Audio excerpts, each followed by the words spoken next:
நண்பர்கள் அனைவருக்கும் வணக்கம். இந்த பதிவில் ஒரு எளிதான சமையலை பற்றி தெரிந்து கொள்வோம். முட்டை மசாலா பொரியல். இந்த முட்டை மசாலா செய்வதற்கு தேவையான பொருட்கள்: கடலை எண்ணெய், பெரிய வெங்காயம் சிறிதாக நறுக்கியது, அவித்த முட்டை தேவைக்கு ஏற்ப, உப்பு தேவைக்கு ஏற்ப, மஞ்சள் தூள் தேவைக்கு ஏற்ப, கரம் மசாலா தேவைக்கு ஏற்ப. அத்தை, நீங்கள் அன்னைக்கு செய்து கொடுத்தீங்களா? அதுதானே அது. நான் அதை சாப்பிட்ருக்கேன். எனக்கு மறுபடியும் செஞ்சு கொடுங்க.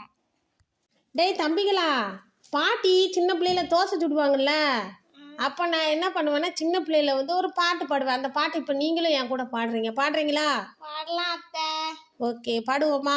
பாடுவோம் அத்தை. தோசை அம்மா தோசை, தோசை அம்மா தோசை, அம்மா சுட்ட தோசை, அம்மா சுட்ட தோசை, அரிசி மாவும் உளுந்த மாவும் கலந்து சுட்ட தோசை, அரிசி மாவு உளுந்த மாவு கலந்து சுட்ட தோசை, அப்பாவுக்கு 5, அப்பாவுக்கு 5, அம்மாவுக்கு 4, அம்மாவுக்கு 4, அக்காவுக்கு 3, அக்காவுக்கு 3, அண்ணனுக்கு 2, அண்ணனுக்கு 2, எனக்கு மட்டும் 1. எனக்கு மட்டும் ஒன்று. திங்க திங்க ஆசை, திங்க திங்க ஆசை, இன்னும் கேட்டா பூசை.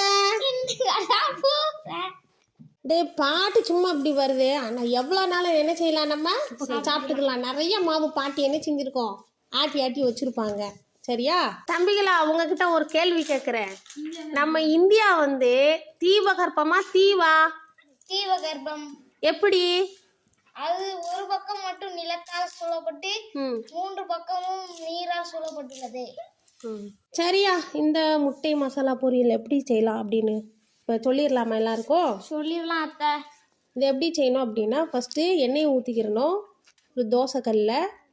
அதுக்கப்புறம் வெங்காயத்தை போட்டு நல்லா வதக்கிட்டு அதுக்கப்புறம் என்ன சேர்க்கணும்னா கருவேப்பிலை சேர்க்கணும். கருவேப்பிலையை சேர்த்துட்டு இந்த வெட்டி வச்ச அந்த முட்டை இருக்கு இல்லையா, அதையும் சேர்த்து நல்லா வதக்கணும். அப்புறம் உப்பு, மஞ்சத்தூள், கரம் மசாலா எல்லாம் சேர்த்து நல்லா வதக்கி அந்த வாசனை வரும் வரைக்கும் என்ன செய்யணும், நல்லா வதக்கி எடுத்தாச்சா? இப்போ சாப்பிட்டு பாரு, எப்படி இருக்கு? சூப்பராக இருக்கு. நல்லா இருக்கா? இவ்வளோதான். இந்த முட்டை மசாலா எல்லாமே கரெக்டான அளவில் போட்டு செய்யணும்.